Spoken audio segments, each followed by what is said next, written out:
Hey y'all, I decided to make this video a little bit cozier. We're in my room, welcome to my room, because I kind of wanted to do something that I used to do, but it's gonna be like a little bit different. I used to read no sleep stories. They were longer stories, fictional, but written as if they're not. And I decided today I wanted to read from the subreddit Short Scary Stories, so it's similar to the no sleep vibe. Please, Weebs, my camera's sitting in my wagon, and Weebs is trying to jump in my wagon, which would knock over my camera. Short Scary Stories is fictional stories, so similar to the no sleep vibe, but short. So we're just gonna read a bunch. Yeah, I didn't really think this through. The traffic's gonna be loud in here. Oops. This first story says, my family. I died 8 years ago. It wasn't particularly tragic or unusual, just a car accident. I don't blame the man who hit me. He was speeding because his wife was in labor, and there was black ice on the road. He lost control of the car, and I lost my life. It's not his fault, I know that. I'm not cruel, I'm not vengeful. If anything, I'm the opposite. You see, I don't have any family left, and I lost my few friends around that time. When it was time for my funeral, the only people who came were my boss and the family who killed me. The wife held her newborn daughter close to her chest. I hated my boss, and the cemetery was awfully lonely, so I followed the family home. Lily may as well have been my own flesh and blood. She was sweet and bright and oh so very small. She had trouble sleeping if someone wasn't rocking her crib, and her parents were so tired. After they put her to bed, it was easy for me to rock her crib for her. I didn't get tired. I could help her. As the years passed, Jack and Lori realized that they weren't alone in the house. It didn't take long from there to make a connection between my funeral and when I had showed up. And I'd never been malevolent, so they weren't afraid or angry. They started to burn candles on the anniversary of my death day. They left an empty chair for meals and holidays. I really felt like a member of the family. Someone's trying to force the door. It's Lori's ex. He's obsessive. He's angry. He's gonna hurt the family. My family. The thing about ghosts is that the more offerings you get, the stronger you become. I'd been enjoying candles, trinkets, and even the occasional food item for the past 5 years. I was strong from that. The knife feels warm in my hand, a shock of heat against the ice of my skin. Lori, Jack, and Lily are my family. I care about them, and they're not gonna join me yet. That gave me, why did that give me chills? Like a little ghosty killing, like a little killer ghost. I loved that. I was gonna say I kinda like that one. I loved that. This one says, I know when my husband is cheating on me. I know when my husband is cheating on me. It's funny. Something like 60% of marriages end in infidelity, but you never think it'll be yours. There are so many articles on it too. How to tell, what signs to watch for. Is he spending too much time at the office or just working hard? Crappy episodes on daytime TV, some silly girls sobbing as it's all revealed. These articles, shows, dramas, they're for weaker women. I knew the moment my husband didn't love me anymore. It started small. He'll smile more, for no reason. He'll laugh at little things she says or does, things that he would never in a million years have found funny if I had said them. And it'll only get worse. His face will light up like a sun when he sees her, and he will see her. He can't stop it. She's everywhere in his life, invasive, like a cancer or a leech, sucking all of his attention and love away from you. And then, even worse, his friends, your friends, will notice. They'll tell you how they've never seen him like this before, how happy he is. It's enough to make you feel sick. And finally he'll tell you he's never felt love like this before, that he doesn't know how he lived without her. Well, something had to be done, obviously. I love my husband. I'm not having some little tempter steal him away from me. What kind of woman would I be then? So I took matters into my own hands. Thank God she's still little. I don't think I could have drowned her that easily if she could walk just yet. Holy shit. That's insane. Oh my God, that's terrifying. I wasn't expecting that. Damn. I should have read the reviews. My girlfriend moved out 3 weeks ago. My cat, Rook, was really close to her, and now she's gone. I can tell he's a bit lonely, especially when I'm at work. I came home a few times to my curtains ripped up or all the toilet paper in shreds. The last straw was when I came home after working late to find he had clawed a hole the size of a dinner plate into the side of the sofa. I decided I had to do something. I tried different toys, even catnip, but nothing worked. One night, while browsing Amazon, I saw a pet camera. It's a tiny camera that records your pet on a live feed so you can monitor their behavior while you're away. It even has an audio function so you can talk to them. Sounded silly, but hey, I love my furry dude, so I bought it. I got overnight shipping and installed it immediately. I decided to set it up in my bedroom, as that was where Rook dwelled most. My first day at work, I think I checked the camera 30 times. When I spoke into the microphone, Rook seemed to be happier, and I noticed there was no destruction around the house either. By day 4, I figured I'd solve the problem with Rook. That leads me to right now. About 30 minutes ago, I climbed in bed with Rook, ready to close my eyes when my phone buzzed. A notification from the pet cam. I almost ignored it, sure I had just triggered the thing, but I opened it anyways. What I saw made my grip tighten on the phone. Instead of a video of myself in bed, I saw a man. Tall, gangly with pale skin, and large eyes. He was moving into my room with exaggerated steps like a sneaking cartoon character. He got right up to the lens, so close I could almost smell his rotten breath, and he smiled. I immediately paused the video, terrified. I looked at the spot where the man should have been standing, but there was no one there. I went onto Amazon and found the pet cam and read the reviews, hoping for some weird glitch. It has to be a joke, right? The first dozen reviews were pretty standard, but it was the last that caused me to bolt upright. The customer complained that the camera was on a time delay, sometimes as much as 15 minutes. I went back to the video and pressed play with shaky fingers. I watched in horror as the man slithered under my bed, giving the camera a wink before disappearing in the darkness. Then I saw myself enter the room and climb into bed before the video ended. Now, I'm sitting in my bed, knowing he's under it. I could call the police, but I doubt I'd have time.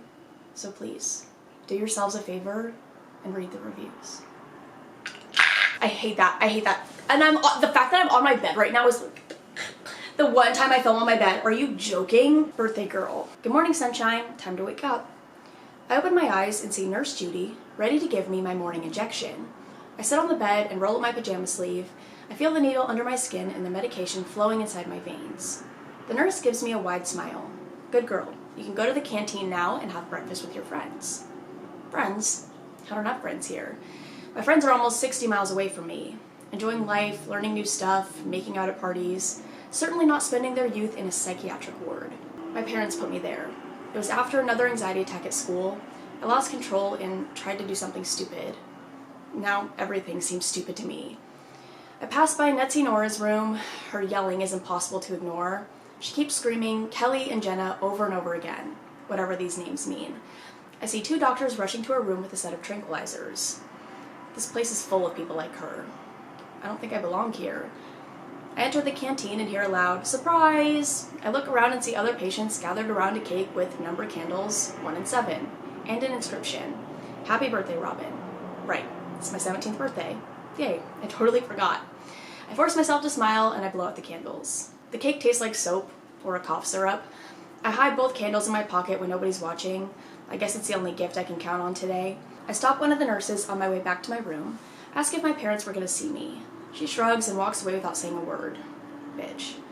As I lay in bed, I stretch my arms and look at my hands. They look so weird. So damn weird. Maybe it's a side effect of one of those medications? Nurse Judy interrupts my contemplation. She storms in with an afternoon dosage of pills. "How are you feeling, my dear? Did you like the birthday surprise?" she asks with that annoyingly sweet smile. "Yeah, I forgot today's the day." She takes my hand and says, "Oh, don't worry, darling. It happens to everybody." As she holds my hand, I ask her why my skin looks so strange. Nurse Judy gives me a sympathetic gaze. "I think it's normal at your age, don't you think so?" Is she trying to make a fool of me? I've had enough. "But I'm only 17, I say imploringly. "I just don't know any other teenager with hands like these. Look." I take the candles out of my pocket and almost rub them in her face. "You see? 1 and 7. 17, I bellow. Judy gently takes the candles from my shaking hands. "Robin, it's not 17. Let me show you the right order. It's 7 and 1. 71.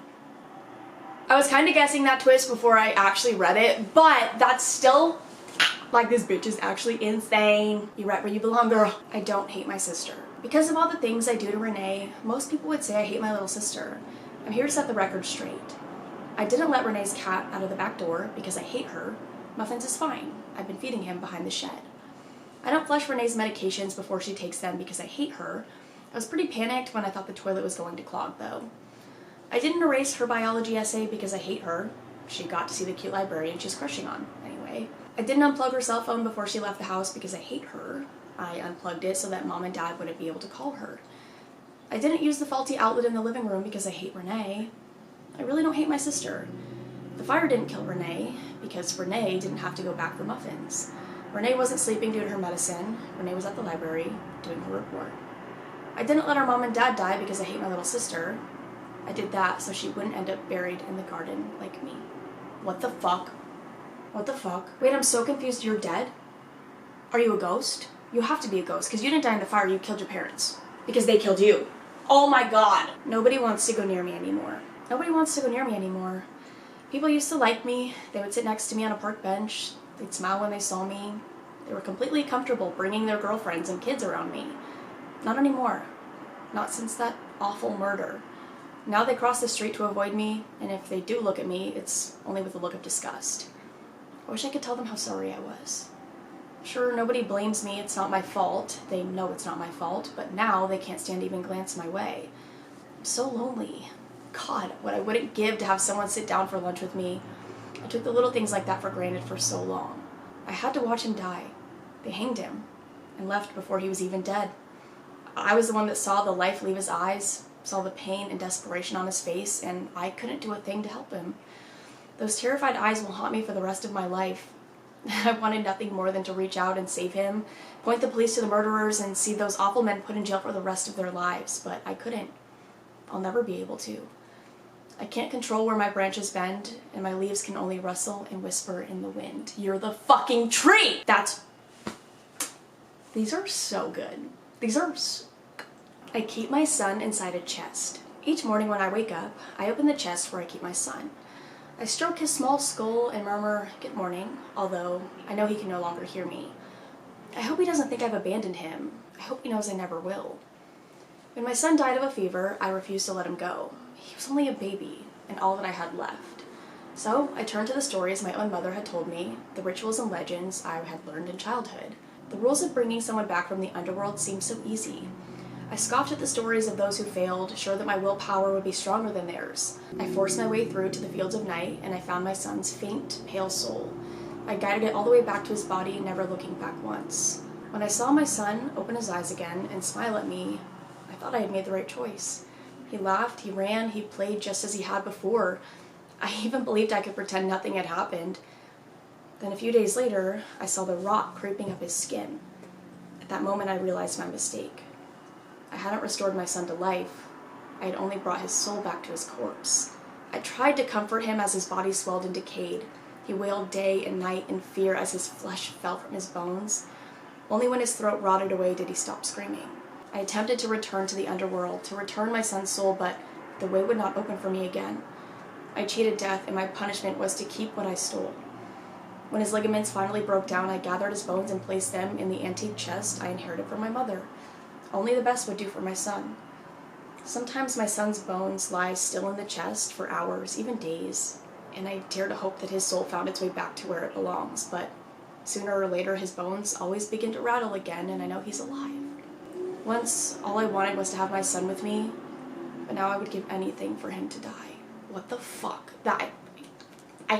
Okay, I hated that one. When I say I hate it, it's amazing, but that's horrific. Like, actually, that makes me, my camera stopped recording. I was like, that makes me sad. It's a sad story. I did not kill a man when I was 8 years old. My stepfather hated everything my mother loved. Not just me or her hobbies, and hell, probably himself too, but everything that made her happy. But Apollo, he hated more than anything. I was 5 when me and Mom got Apollo. A skinny, skittish puppy at the time. He was patient with me. Toddlers aren't always nice, but he worshipped Mom. The little I remember of that time was happiness. I was 7 when that man moved in. He didn't tolerate happiness in the house. He kicked Apollo for being too loud, and soon kicked me as well. After almost losing a finger, he learned to not hit us when Apollo was there. If he had known that I had noticed that he feared the dog, he would have beat me for noticing. He hated weakness, and it was always someone else's fault if he didn't like how he was feeling. After a while, he started ordering me to herd Apollo into another room and close the door when he wanted to beat my mother.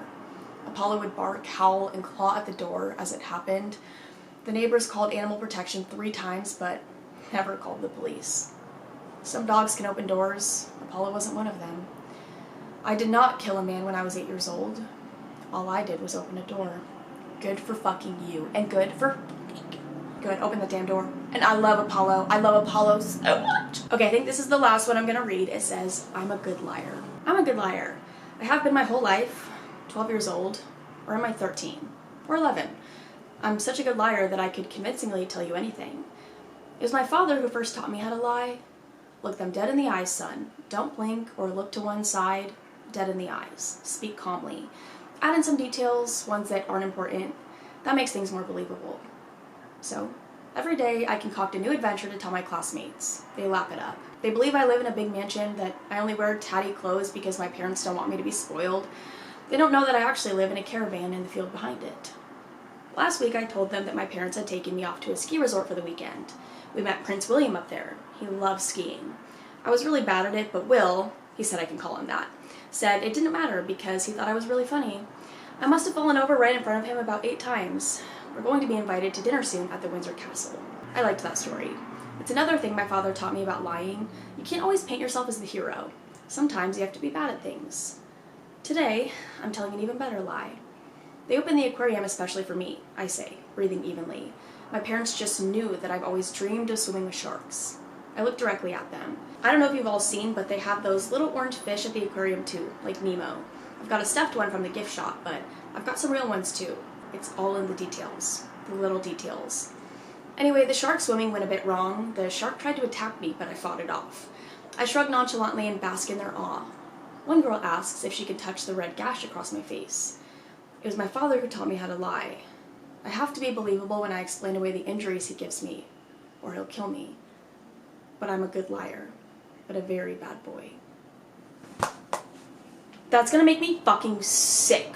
I know they're fake, I know they're fake, they're fake, they're fake, they're fake. I'm so glad that's the last one because holy shit, dude. No, that's oh my god.